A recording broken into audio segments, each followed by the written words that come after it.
Yo guys, how are you doing? Next Gen Gaming is here. With the PS5 out in a few days and a pretty interesting but small launch lineup, it's time to think about which games we play after I finished my first run of Demon's Souls and finally played Bloodborne in 60 FPS. Nevertheless, with 99% of the PS4 library being backwards compatible, we have a huge pool of games to choose from.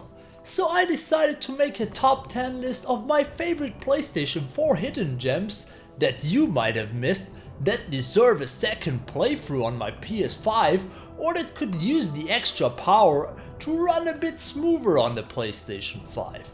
And you guys know the drill. Order your Steam games on Humble Bundle through my partner link, grab yourself some pizza and a coffee, kick back and make yourself comfortable, and let's get the kick out of next gen gaming.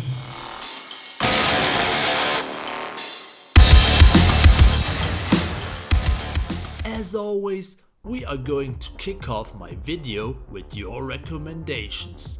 This time I asked you guys on Reddit which game are you going to play first on your PlayStation 5, and the overwhelming majority named one game. You might already guessed it from the gameplay on screen, it's Ghost of Tsushima. And I couldn't be more happy about it. I haven't had the chance to immerse myself fully into this Japanese medieval adventure, but I plan on giving it the time it deserves on my PlayStation 5. The next recommendation was Gravity Rush 2, another great PS4 exclusive. Both Gravity Rush games were fairly unique and fun to play. Switching gravity and falling in all directions while beating up gooey monsters felt really fresh. I would love to see more new IPs run with ideas this wild. Falcon wants to see a new Ninja Gaiden on PlayStation 5, and yes, it would be a dream come true. Maybe Tecmo will remaster the OG trilogy and bring it to next gen consoles, you never know. And finally, the Morning Star wants to start with Dead or Alive Extreme 3. Thanks for this awesome recommendation. I think my comment says it all. This is what next gen gaming was made for. But now, let's kick off this list with a pretty new cutting edge game, Ghostrunner. I feel like this game got overlooked in the recent hype around the new console releases. Ghostrunner is a fast-paced first-person slasher set in a utopian cyberpunk city with a freaking pumping soundtrack, challenging gameplay, and a story to keep you moving forward. And we get all that on a budget price. Cutting goons was never more bloody fun. This game got me hooked and is one of my favorite games in 2020. If you're looking for the extra kick in gaming, look no further. Another recent game that deserves a replay on next-gen hardware is Destroy All Humans. An alien invasion in 2020 seems fitting. Playing as Crypto, the lovable murderous alien, and going on a reckless adventure, complete with dark humor, enhanced graphics and updated gameplay, gives the original story a fresh new touch. And the PS4 had some lengthy loading times, which should be rated with the PlayStation 5. Cruising around in an UFO and causing chaos will be a fun weekend killer. Next up, we have a PlayStation classic, a game that is still overlooked by many and was free a while ago on PlayStation Plus, Shadow of the Colossus. It's a bit of a slow burn, but an absolute classic. One of the greatest stories ever told. When life takes your girl away, you could cry at her grave and become an alcoholic ex-cop that takes bloody justice in his own hands, or, and hear me out on this one, you can travel to a mystical land and try to bring back your waifu from the dead by climbing up huge towering beasts and stabbing them in their glowing parts. Do I identify a little bit too much with the protagonists of my favorite video games? Maybe. But Shadow of the Colossus has this incredible atmosphere. From the moment the game starts, from the first tunes of the opening cinematic, you feel that there is something truly special waiting for you. The story has this fairy tale-like atmosphere, and I highly recommend going in this game as blind as possible and taking your time with it. Shadow of the Colossus is a journey well worth taking and retaking. The visual overhaul is stunning, enhancing this excellent adventure. One of the few games where I really enjoyed just riding through the lonely open world. It is always breathtaking. Like laying your eyes on a monumental Colossus is always humbling. After we caught a breather in the shadow of these giants, it's time to go wild in the prototype bundle. Like seriously wild. We have some really messed up dark abilities to play around with in the prototype games.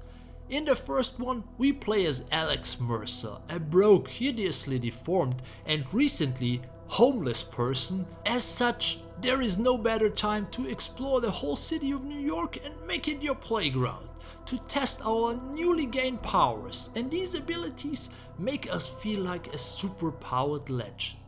And also an infectious virus. Hey, that's pretty fitting.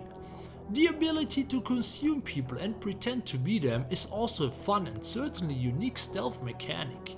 The story is very dark and gritty, but does not take away from the overall presentation.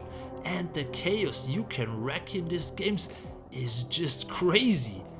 The bundle allows us to experience both prototype games with all the DLCs included. On the PlayStation 4, the frame rate was not up there all the time, so the PlayStation 5 might be the best way to enjoy our nightmarish superhero adventures. If that sounds like mindless fun, then you're absolutely right. But hey, sometimes I need a challenge to spice things up a bit, and then I play the most accessible Souls-like out there, The Surge 2. But challenge doesn't mean that we can still have some cutting-edge fun. The Surge 2 makes an already fun combat system even more enjoyable, and that's not an easy task.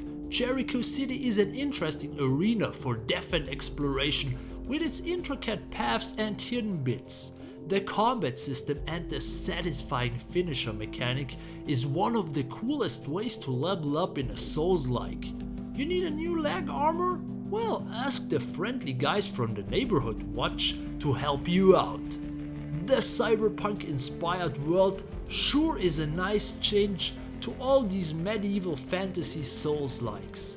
The gameplay is true to its Souls formula and will push you to your limits, hurt you and punish you in all the right ways, but offer that sweet payoff when you finally emerge victorious. Next up we have Metro Exodus. From bloody violent Souls fun to having some open world fun in the light of the nuclear aftermath.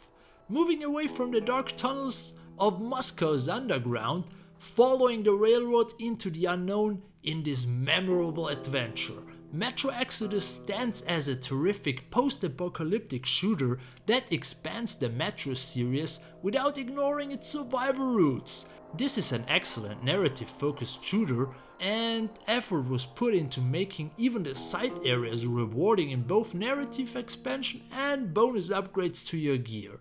I have the feeling that this game was overlooked, and like the rest of the Metro series, deserves being up there with the likes of Fallout and Stalker.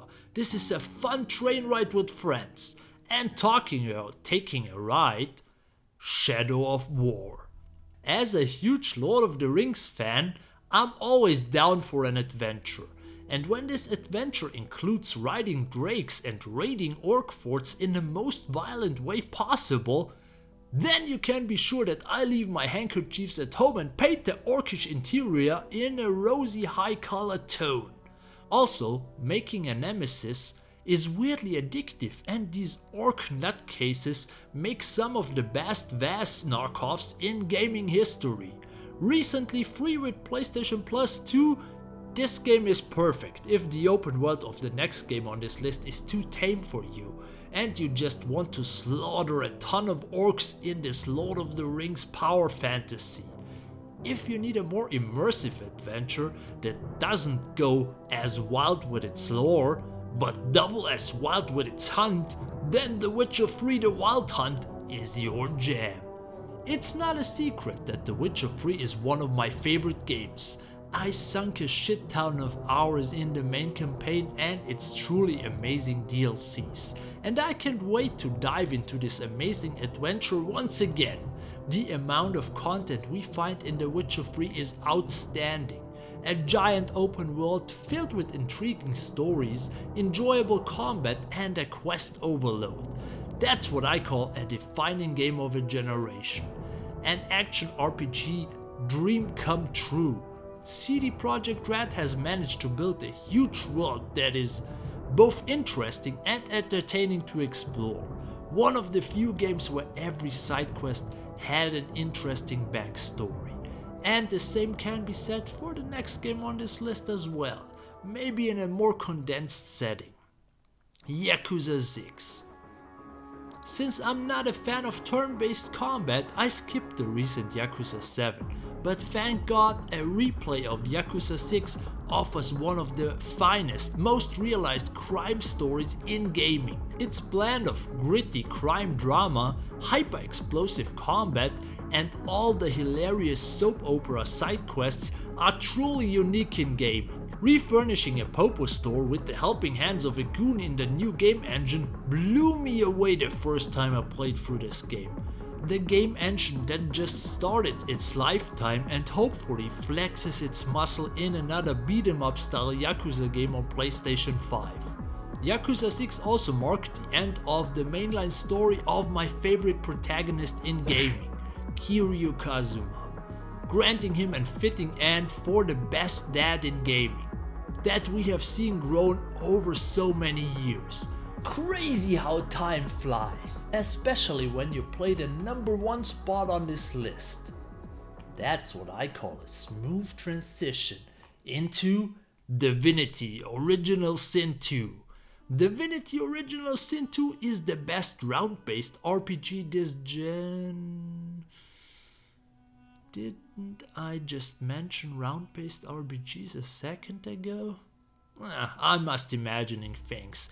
You know you're in for one hell of an epic adventure when this kind of intro music starts playing. Divinity Original Sin 2 almost feels like it takes the Deus Ex approach when it comes to gameplay, where every mission has so many ways to get to your goal that each playthrough and player experience feels totally different. The sheer range of combat options, coupled with the interesting and well-written dialogues, produces a vast and rewarding experience. Ironically, the only negative aspect of Divinity 2 is the sheer size of the game. It's overwhelming.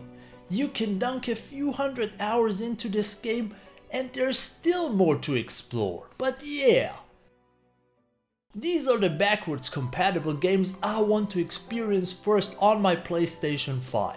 Some pretty big titles and some hidden gems you might have missed. But which games are you going to play first? Let me know in the comments down below. And as always, if you enjoyed this video, kick the like button, sharing is caring, and subscribe. But most importantly, have a great day and get the kick out of gaming. 温めよろしく